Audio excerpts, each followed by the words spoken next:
On va donc reprendre nos travaux avec les deux interventions à suivre et donc les dernières pour la séance de ce matin.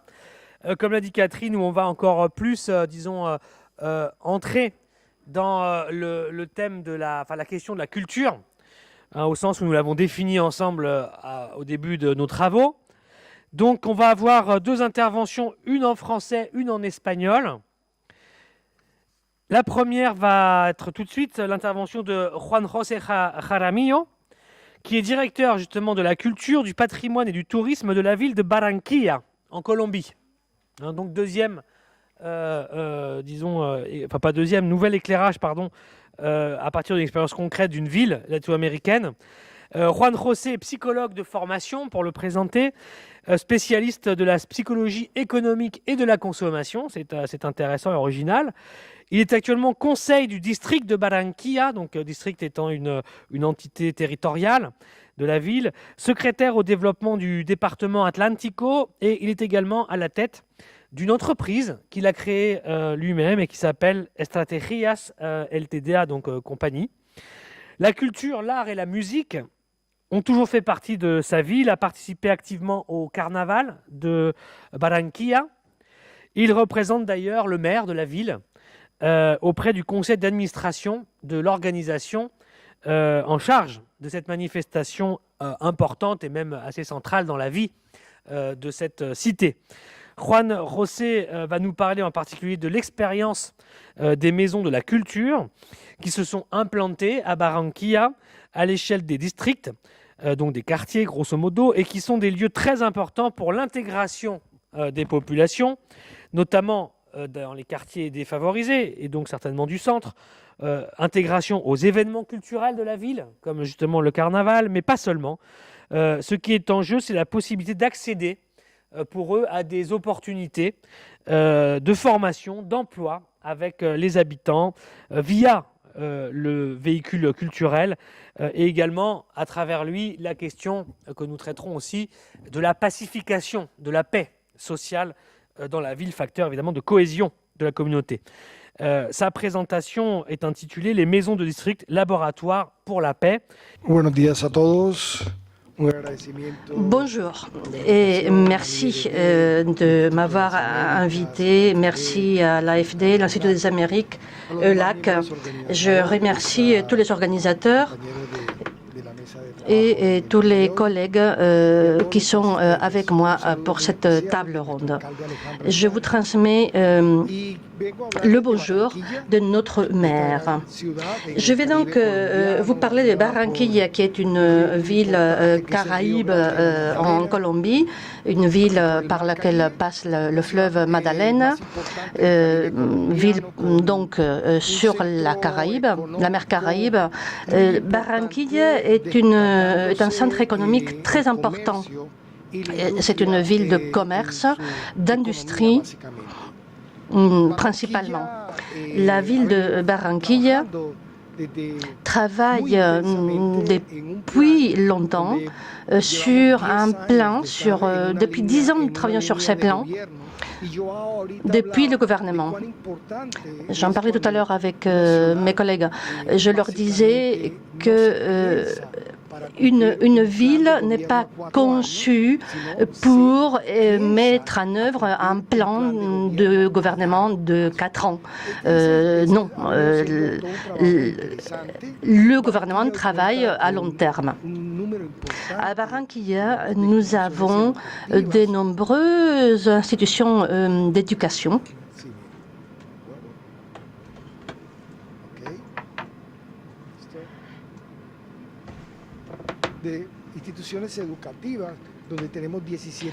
Nous avons 17 institutions, centres d'établissements de l'enseignement supérieur, 153 établissements de district. C'est un chiffre important.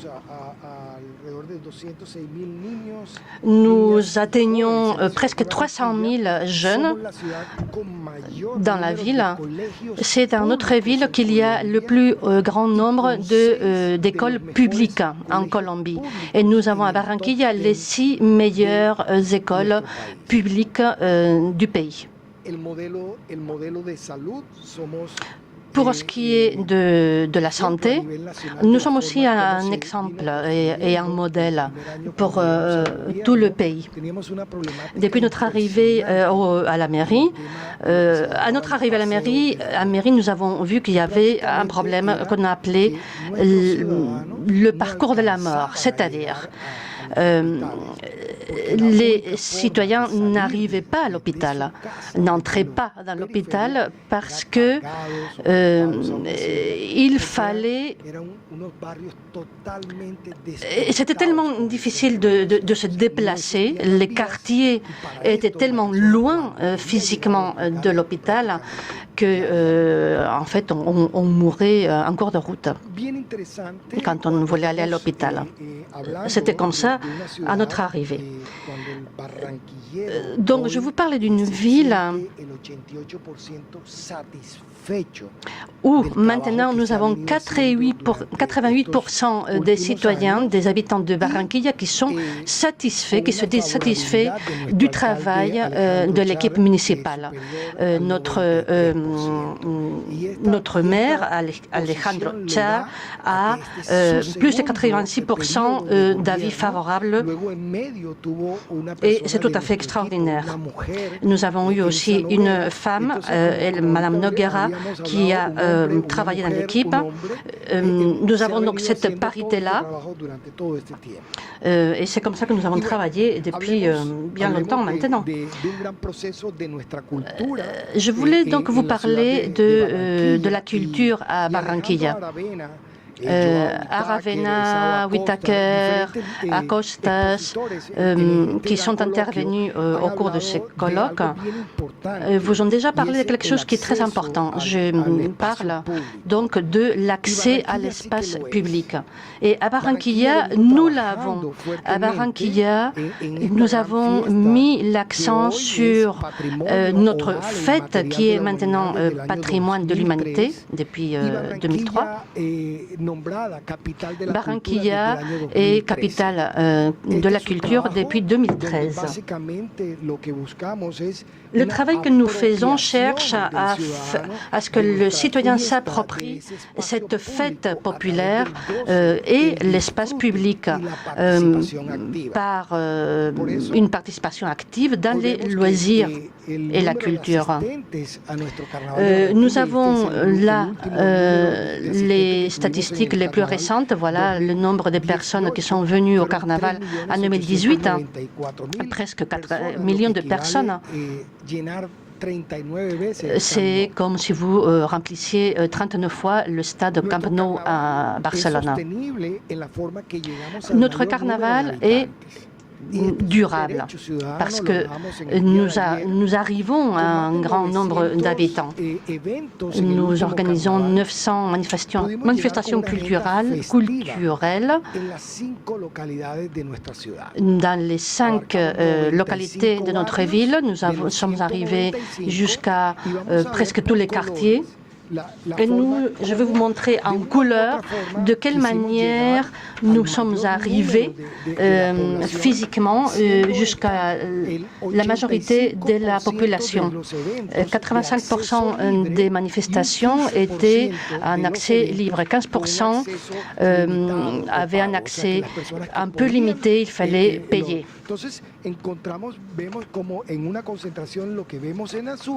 En bleu, vous voyez les manifestations culturelles des 4 journées du carnaval. C'est là que se concentre le plus grand nombre de personnes et d'activités festives.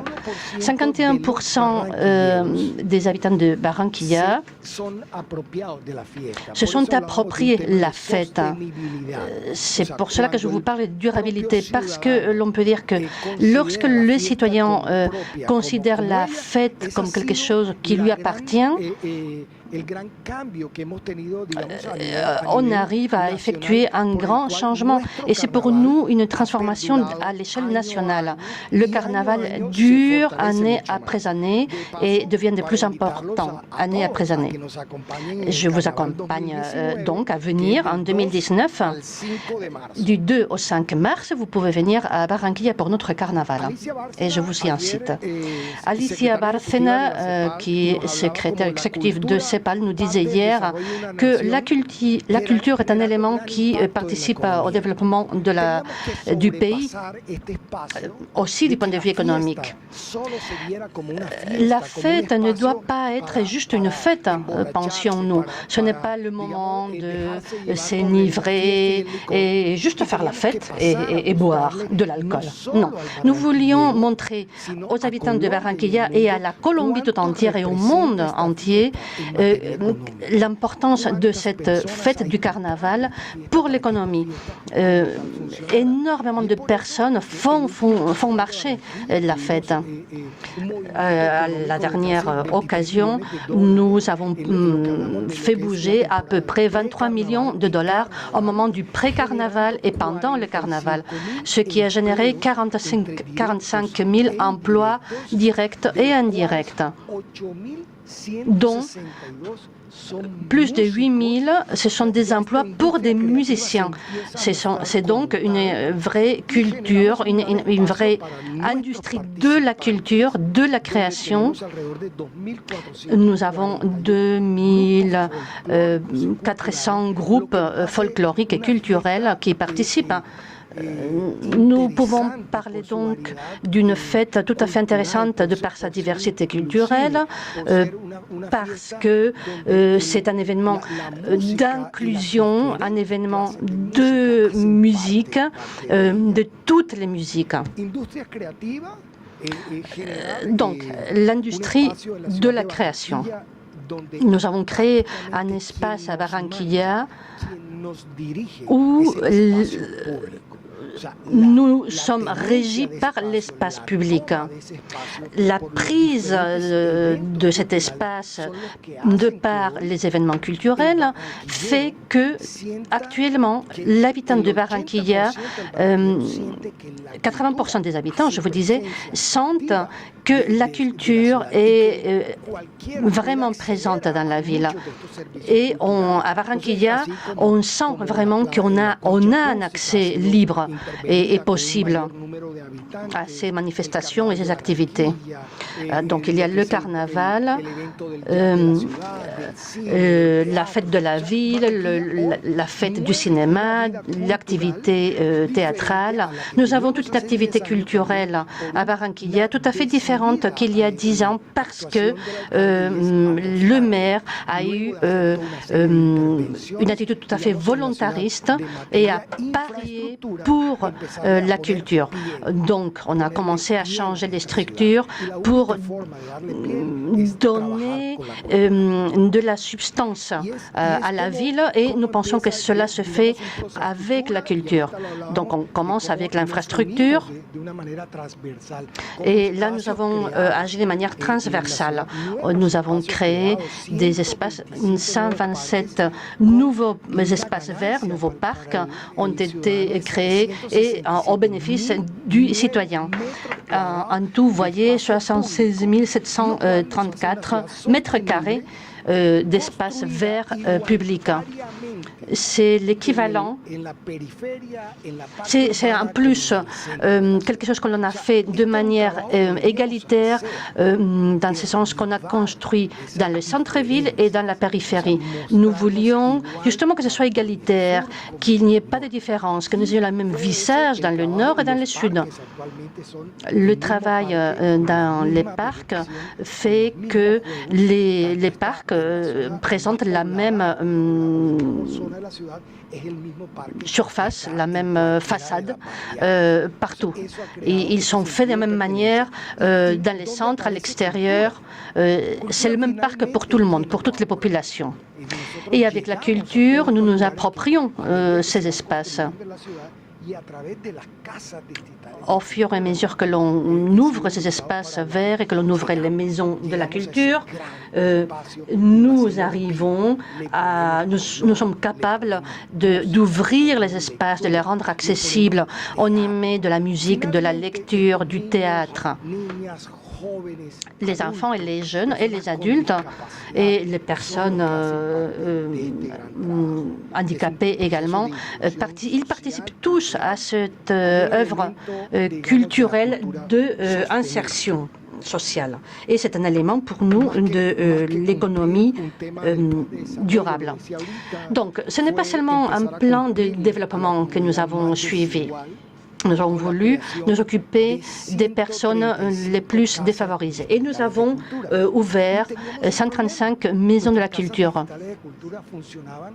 Les maisons de la culture étaient dans les quartiers, mais c'était terrible au départ parce qu'il fallait financer ces maisons. Au fur et à mesure que l'on ouvre des nouvelles écoles également, après l'école, les enfants peuvent s'occuper dans la maison de la culture. 85 maisons de la culture maintenant sont au sein des nouvelles écoles, ce qui rend plus rentable également le fonctionnement des maisons. 125 000 écoliers ont accès tout à fait gratuit aux maisons de la culture. Ils peuvent faire des formations ou suivre des cours d'art plastique, de théâtre, de musique, etc., etc. Nous avons 8 centres pour l'accompagnement et l'éveil précoce. Nous avons pour cela les centres de développement infantile pour l'éveil des tout-petits, pour qu'ils soient préparés pour participer aux activités des maisons de la culture quand ils seront grands. Nous avons maintenant commencé un travail avec les femmes enceintes, les futures mères, pour qu'elles arrivent en des meilleures conditions au terme de leur grossesse. Nous avons également du travail sur 13 centres pour les personnes âgées et nous travaillons également avec des centres réservés aux jeunes. Dans tous ces centres de culture, nous avons le personnel approprié et spécifique pour travailler aussi avec les personnes handicapées. C'est un travail très important. Vous voyez là 8000 enfants tout petits que nous recevons, des enfants des âges entre 4 ans et l'adolescence, on va dire. Nous avons plus de 5000 jeunes et il ne faut pas oublier le travail avec les adultes, très intéressant. Au départ, on travaillait pour les enfants. À la porte des centres de culture, des maisons de culture, attendaient les parents. Mais c'est là qu'on s'est rendu compte qu'il fallait les impliquer également et les toucher également. Et maintenant, les parents aussi font de la musique et viennent avec les enfants à l'intérieur des maisons de la culture. Et les parents nous disent souvent « Ah, mais maintenant, je peux parler avec mon enfant, mon fils ou ma fille, avec les adolescents. Vous savez, c'est difficile de parler. Parfois, maintenant, les parents des adolescents peuvent parler des musiques avec eux. Mais même les grands-parents aussi, ils font les travaux manuels avec eux, avec les petits. Et en plus, ils sont très fiers de ce qu'ils font et de ce que nous faisons avec eux. Je vais vous parler de l'impact des maisons de la culture. Il faut dire tout d'abord que on les a inaugurés à l'occasion du carnaval. C'était un rêve pour bien de jeunes et d'enfants tout petits. Parce que les personnes qui habitent dans les quartiers pauvres, qui sont tellement éloignés du centre-ville, ils n'allaient pas au carnaval, qui est la fête à Barranquilla. Mais maintenant, ils vont à la fête, mais en plus, c'est eux qui inaugurent la fête. Ce sont les étudiants que nous avons dans les maisons de la culture qui ouvre le défilé. On a formé des groupes avec des intervenants qui viennent de l'extérieur de Barranquilla et les groupes de Barranquilla vont ailleurs. On les invite partout et ils sont très contents de le faire parce qu'on leur a fait comprendre qu'ils s'en sont capables. Nous avons aussi tout un travail d'insertion par le travail. Nous avons donc les 135 maisons de la culture pour les jeunes et pour les adolescents. Ceux qui arrivent, qui deviennent plus grands, dans les maisons de la culture, à 17 ans, peuvent faire une formation dans la maison de la culture. Et les jeunes que nous formons dans les maisons de la culture travaillent chez nous comme formateurs, comme instructeurs culturels. Donc nous avons instauré tout un cycle. Nous sommes maintenant en négociation avec l'université de Atlantico, de notre région, parce que nous voulons faire accréditer les formations de nos maisons de culture pour donner une professionnalisation plus importante pour ces jeunes que nous formons. Nous avons donc tout un travail qui continue avec la formation EDA. Gracias.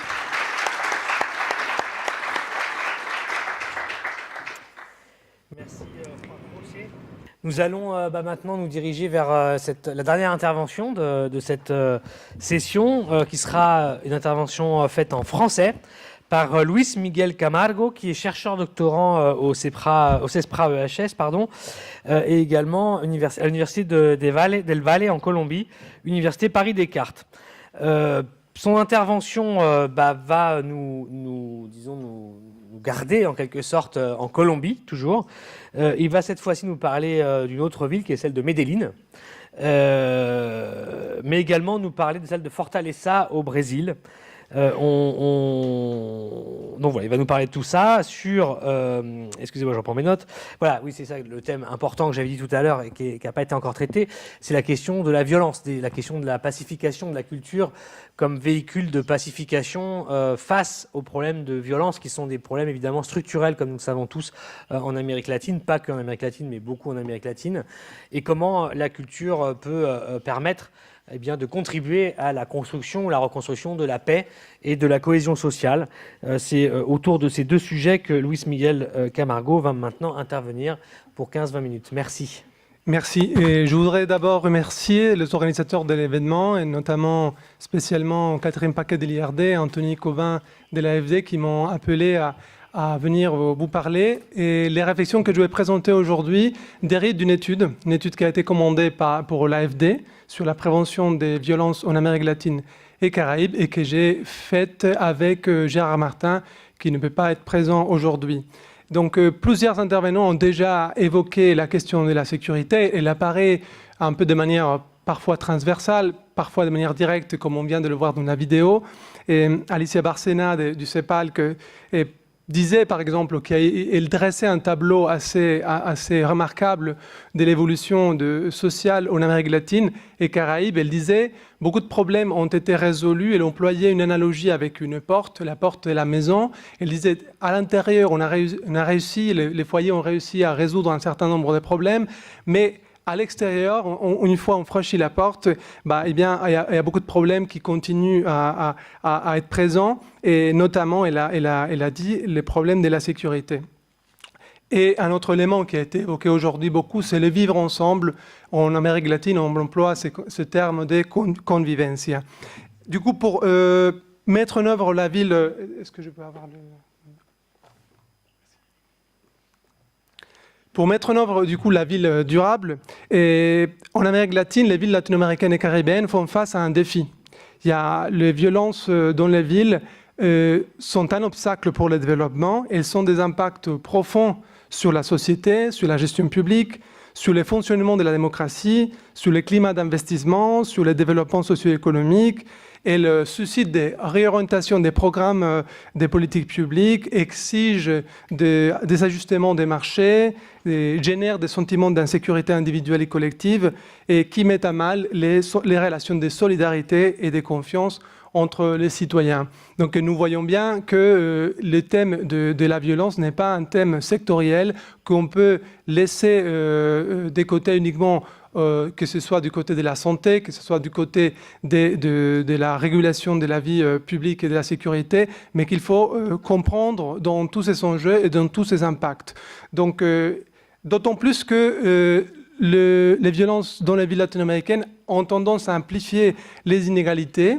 Et nous verrons tout à l'heure, nous ferons une petite description, caractérisation de ce que sont ces violences, mais nous pouvons déjà dire qu'elles peuvent amplifier les inégalités sociales, du genre, d'âge, d'appartenance ethnique et de classe, et nourrir en quelque sorte une sorte de cycle pervers des violences qui vont aggraver des problématiques déjà présentes sur le terrain. Donc ici dans la diapositive, vous voyez bien que deux des objectifs les objectifs de développement durable sont en lien avec cette thématique. Qu'est-ce qu'on trouve en Amérique latine? On trouve un panorama assez dynamique pour répondre à cette question. Donc la violence n'est pas seulement un obstacle, elle a été prise comme un défi. Et ces défis nous montrent qu'il y a déjà beaucoup de données, d'observatoires, des initiatives pour comprendre, pour mesurer, pour caractériser, pour typifier ces violences. Nous avons ici, par exemple, j'ai juste voulu montrer un indicateur qui est tiré d'une étude menée récemment par la Banque interaméricaine qui nous dit que le coût direct moyen de la criminalité en Amérique latine est d'environ 3% du produit intérieur brut. Et si on tient compte des coûts indirects, certaines études ont évoqué, on dit qu'on peut dépasser facilement les 10%. On a un éventail large des acteurs. Donc, depuis les années 90, ce thème est rentré dans les agendas politiques, et en Colombie notamment, au Brésil et au Mexique. Et de nombreux acteurs se sont impliqués, se sont emparés de la problématique. Nous n'avons pas uniquement les gouvernements nationaux, mais suite à cette évolution en matière de décentralisation dans toute la région, nous avons les collectivités territoriales, les départements ou les États fédéraux en fonction des structures administratives des pays, mais également les OSCE, c'est-à-dire les organisations de la société civile, et les ONG, les centres de recherche, etc., et les organismes internationaux dont j'évoquais à l'instant l'implication de la Banque interaméricaine, mais également d'autres acteurs sur le terrain comme la CEPAL, la CAF, USAID et l'AFD maintenant avec cette étude. Donc c'est une thématique intergouvernementale et intersectorielle.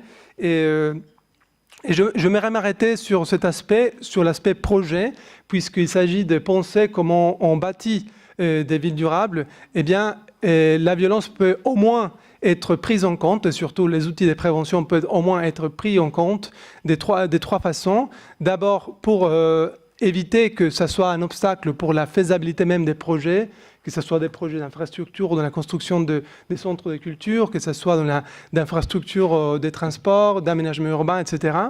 Mais également pour éviter de nuire avec la mise en œuvre des projets de développement. On peut facilement intensifier ou créer des conflits, et on peut créer aussi également des conditions à risque pour les citoyens.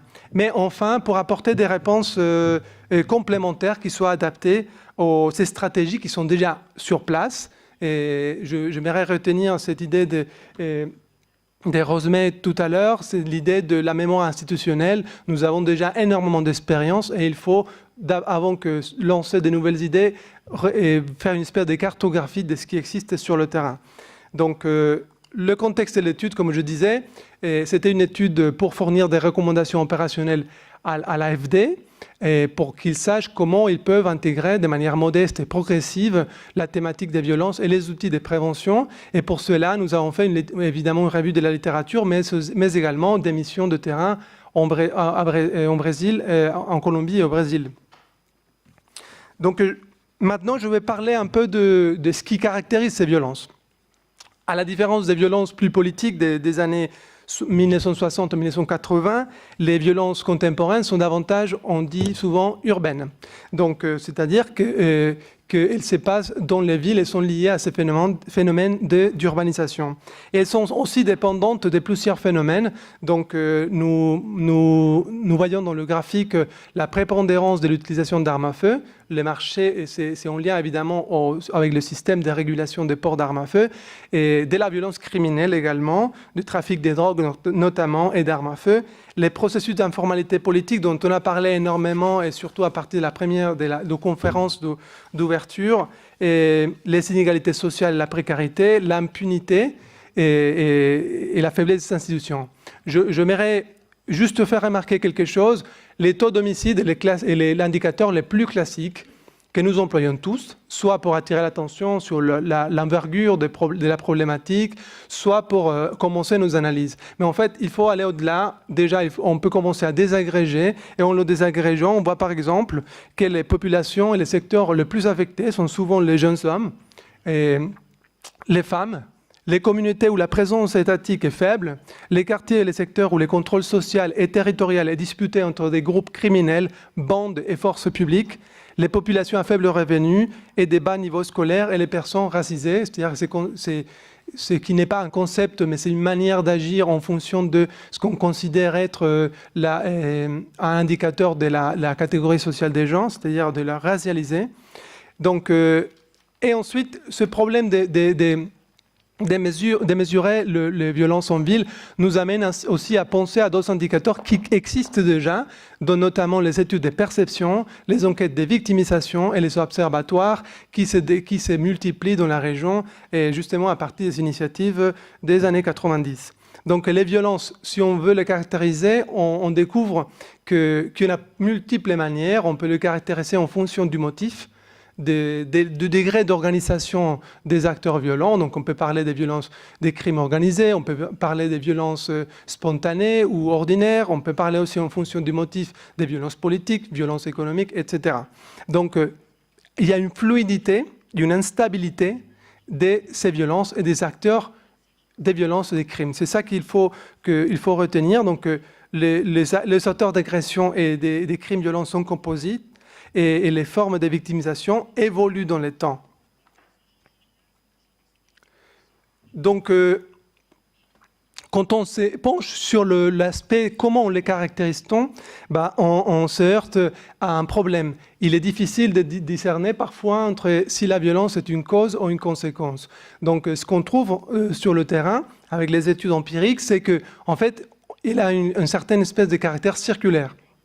C'est-à-dire qu'un phénomène de violence peut être la conséquence d'un problème, par exemple, d'inégalité sociale, mais par la suite, elle pourra renforcer à nouveau de nouveaux problèmes d'inégalité sociale. Donc, il faut penser de ces manières évolutives les problèmes des violences. Cela explique pourquoi est-ce qu'il y a des différences si étonnantes entre différentes villes, en fonction, même à l'échelle d'une seule ville.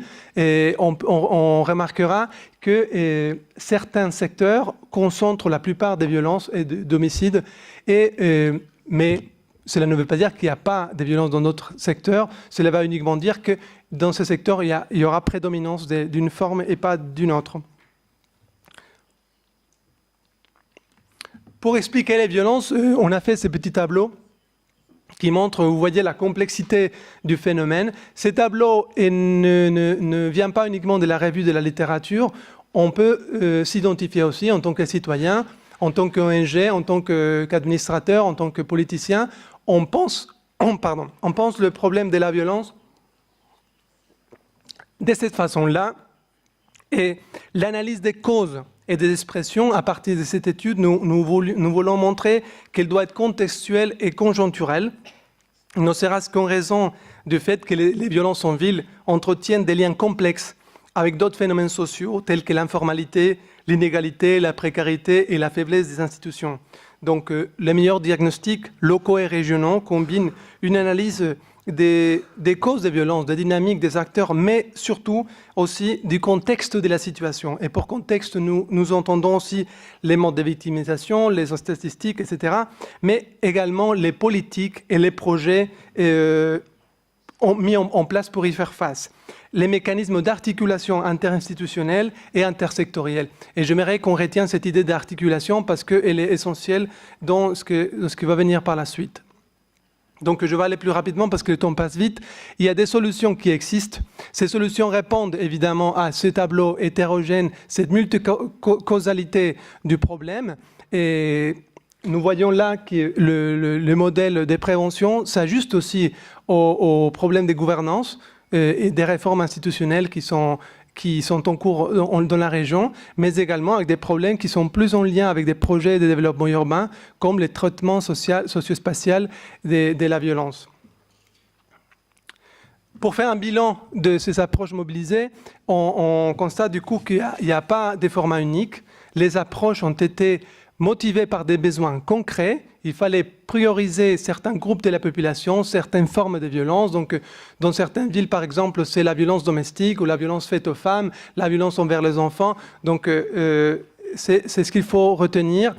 Les gouvernements en général, les organisations de la société civile et les bailleurs ont cherché de trouver un équilibre entre la prévention des violences et la réponse punitive. Et il y a une tendance à aller vers des politiques intégrées et articulées. Et nous le verrons rapidement dans les comparaisons que nous allons faire entre Medellín et Fortaleza, et un soutien des différentes agences. Et aussi, il y a de plus en plus une préoccupation pour savoir comment on mesure l'impact de nos projets. Donc, rapidement, du coup, pour Medellín et Fortaleza, j'aimerais, pour parler de ça, dire quelque chose, c'est qu'il y a un manque d'études sur ce qu'on considère comme un échec dans un projet de prévention. Donc, par exemple, la ville San Pedro Sula était à un moment donné montrée comme un exemple de prévention d'un modèle épidémiologique de la violence, mais par la suite, elle a connu une augmentation du taux d'homicide assez impressionnante. Ce n'est pas que le modèle n'a pas marché. Il faut penser plus exactement qu'est-ce qui a déclenché, quelles sont les violences qui ont augmenté et comment ces modèles, quelles sont les limites aussi des modèles que nous mettons en place. Donc, rapidement, pour Medellín et Fortaleza, nous voyons sur la carte les configurations des deux villes, quelles qu'elles sont apprises. Donc, à Medellín, nous connaissons déjà un peu l'histoire, je ne vais pas rentrer dans les détails, mais il est important de remarquer que les processus connus comme l'urbanisme social, qui est censé avoir un impact favorable sur le taux d'homicide et sur la violence, en fait, il est apparu au moment où les violences, en 2004, le moment où les violences étaient les plus faibles. Donc, cette diminution est liée à plusieurs causes, donc notamment aussi ce qui s'est passé à ce moment-là dans les réseaux criminels de la ville, mais également avec des phénomènes nationaux. Ce qui s'est passé à ce moment-là, c'était le processus aussi de démobilisation des groupes paramilitaires. Donc, juste pour dire, ce n'est pas pour mettre en cause, pas du tout, l'urbanisme social et ses impacts très favorables, mais c'est juste pour dire, il faut faire attention aussi aux liens qu'on établit rapidement entre nos projets et les taux d'homicide. Et ça serait facile, ça serait une fausse promesse que de prétendre provoquer des transformations sur le plan des homicides à court terme, mais il est pourtant possible de concevoir des opérations qui produisent, comme c'est le cas de l'urbanisme social, plus modestement et efficacement des impacts sociaux indirects sur les comportements violents, les modes de relations qui les sous-tendent ou les encouragent et les rapports des citoyens envers les institutions censées garantir leur sécurité et leur bien-être. Donc, je vais passer rapidement d'ici. Je voulais uniquement montrer que les projets urbains intégrés qui ont été mis en place ont une certaine coïncidence avec les polygones d'homicide dans la ville. Vous le voyez bien. Rapidement, du coup, ce qu'il faut retenir de cette intervention, on a déjà parlé un peu de ces initiatives, c'est que l'urbanisme social est normalement associé à l'infrastructure. Mais le projet urbain intégré, la méthodologie pour le mettre en place, en fait, elle contient 3 composantes, physiques, sociales et institutionnelles. Je vous disais tout à l'heure de retenir cette idée de l'articulation, eh bien, elle est fondamentale pour comprendre pourquoi ces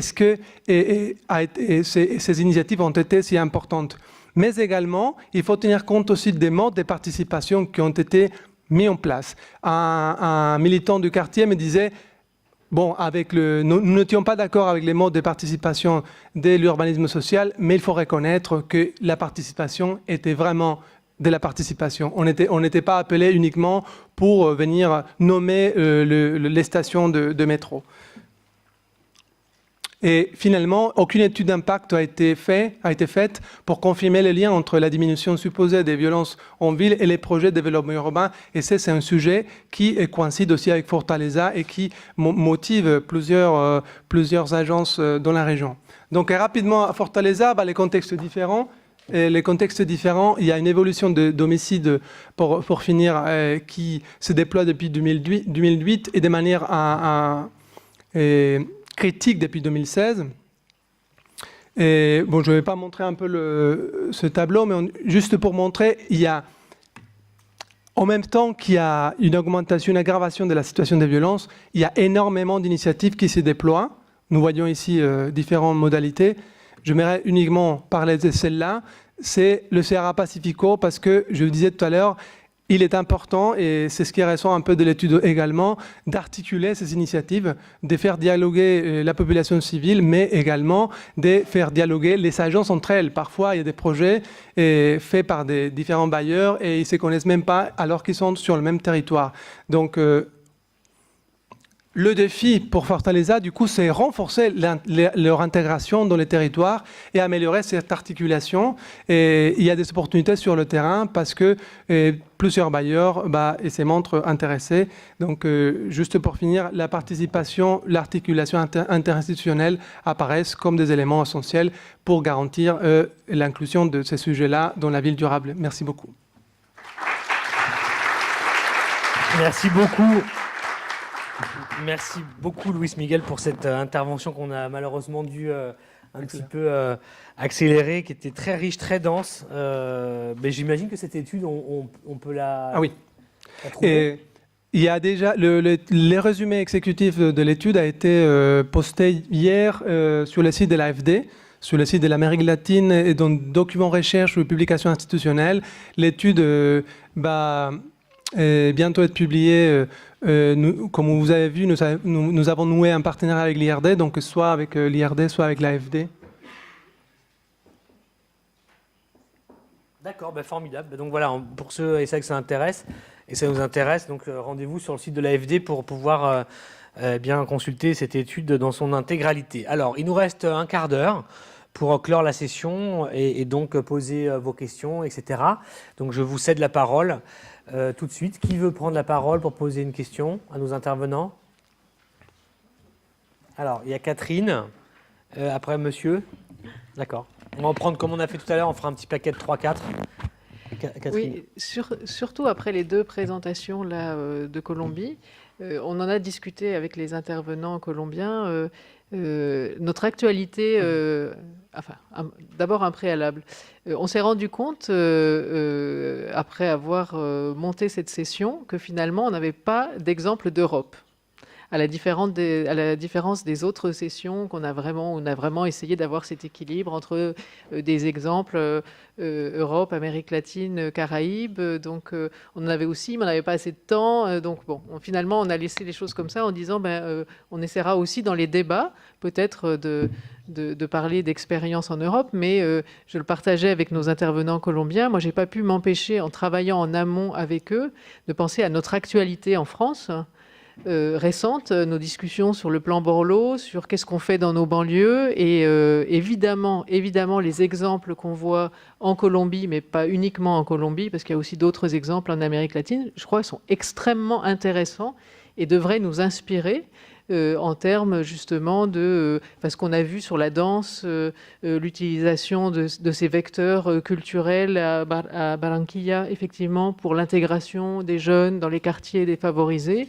Il faut qu'on fasse la promotion de ce type d'action, c'est bien évident. Donc ça nous invite encore une fois à renforcer notre coopération Europe-Amérique latine et on voit bien que effectivement c'est pas dans un sens dans le sens auquel on pense forcément, c'est-à-dire des solutions et qu'on peut mettre en place nous, mais de plus en plus aussi des façons de faire, des innovations dont on a besoin. Ce qui étonnait d'ailleurs beaucoup Juan José, qui était vraiment estomaqué quand je lui disais ça. Il me disait, je ne pensais pas venir en France et entendre quelqu'un qui me dise ça, qui me dise que ce qu'on fait, effectivement, on ne se rend pas assez compte nous-mêmes, dans notre pratique, qu'on fait des choses intéressantes et qui peuvent qui peuvent inspirer effectivement l'Europe, par exemple, les villes européennes. Merci. Monsieur? Bonjour. C'est une question plus précisément adressée à Luis Miguel Camargo, car j'ai lu dans une revue éditée par Keolis que le téléphérique urbain développé à Medellín avait eu comme conséquence une réduction, je crois, d'une division par 4 du nombre d'homicides dans les quartiers desservis, ce qui m'a paru énorme. Alors j'ai cru comprendre dans votre présentation qu'il n'y avait pas vraiment d'études d'impact qui permettaient de prouver ça, mais est-ce que vous pensez qu'une culture de la mobilité permise par des déplacements facilités a un impact sur la violence en ville? Est-ce qu'il y a un changement de population qui explique ces changements de comportement ou d'autres raisons que vous auriez pu identifier? Merci beaucoup. Question très intéressante. Est-ce qu'il y avait d'autres interventions? Oui, madame. Bon, bonjour. Je suis colombienne, mais je vais demander en espagnol en fait. Alors, j'ai une question. Tengo una pregunta para Juan José. C'est donc une question pour Juan José. Au moment où l'on fait le carnaval avec la participation de tous ces jeunes, qu'est-ce qui se passe après? Donc pendant le carnaval, très bien, mais pendant qu'il n'y a pas le carnaval, que se passe-t-il pour ces jeunes? C'est vrai que l'activité remplit 2-3 semaines de préparation également, mais et le reste du temps, que se passe-t-il? Ensuite, pour Luis Miguel, en effet, tu parlais de violence circulaire. Il y a un cycle pour la violence, non? Donc, peut-on intervenir pour modifier le cycle ou non? C'est inamovible. C'est bon? Okay. Ah bah oui, c'est vrai, suis-je bête, excusez-moi. Très bien, donc écoutez, il y avait une question en particulier pour Luis Miguel. Là, voilà, sur le téléphérique et une sur la... Je vais d'abord commencer par l'intervention de Catherine Paquette pour dire que la semaine dernière, nous étions avec l'IRD sur le campus des Bondy. Bondy, c'est la banlieue nord-est de Paris. Et suite à cette étude, avec l'IRD, nous avons lancé cette idée de faire une école des printemps. Cette école était mixte. Elle réunissait des étudiants, des chercheurs et des praticiens des deux villes de notre étude, de Fortaleza et Medellín, mais également des gens des Bondy. Et c'était très intéressant, parce que c'était toute une semaine des échanges avec la ville des Bondy, avec des visites sur la ville des Bondy, des exercices des créatifs, des prospections sur ce qu'on pourrait faire sur les problématiques des Bondy avec les acteurs de terrain. C'est juste pour dire, et ça a été très positif, et on envisage de le prolonger l'année prochaine en mars à Medellín et ensuite à Fortaleza, parce qu'il y a eu une bonne réception, donc ça montre qu'effectivement les échanges entre ces villes qui ont des problématiques qui ne sont pas du tout identiques, mais qui quand même permettent d'avoir un dialogue et des échanges favorables. Et donc, juste pour remarquer ça. Pour la première question sur les impacts, effectivement, c'est très compliqué, et même le SISC, c'est le système d'information de la ville de Medellín, l'accorde. Il n'y a pas d'étude d'impact vraiment faite parce qu'il n'y avait pas déjà des lignes de base. Donc, les indicateurs qu'on pose au début pour étudier ça, déjà parce que sur le périmètre de projet, on peut parfois avoir des indicateurs. Donc, le système de métro de Medellín, par exemple, peut vous donner des statistiques très précises par rapport à la sécurité à l'intérieur du métro. Mais on connaît moins ce qui se passe dans les périmètres proches et loin des projets. Hier, j'étais un peu frappé et interpellé par la présentation des accords de l'engagement de Paris par rapport à l'empreinte carbone. Et on disait qu'il faut penser aussi plus large. Non, ce n'est pas uniquement l'empreinte carbone à Paris, avec les dispositifs de Paris, mais c'est également des Parisiens qui se déplacent. Eh bien, c'est pareil. Donc, les modes de comportement qu'on peut essayer d'intervenir dans le système public à travers le transport peuvent être favorables, effectivement. Mais il faut aussi penser dépasser la frontière de système de transport pour le penser plus généralement sur l'ensemble de la ville.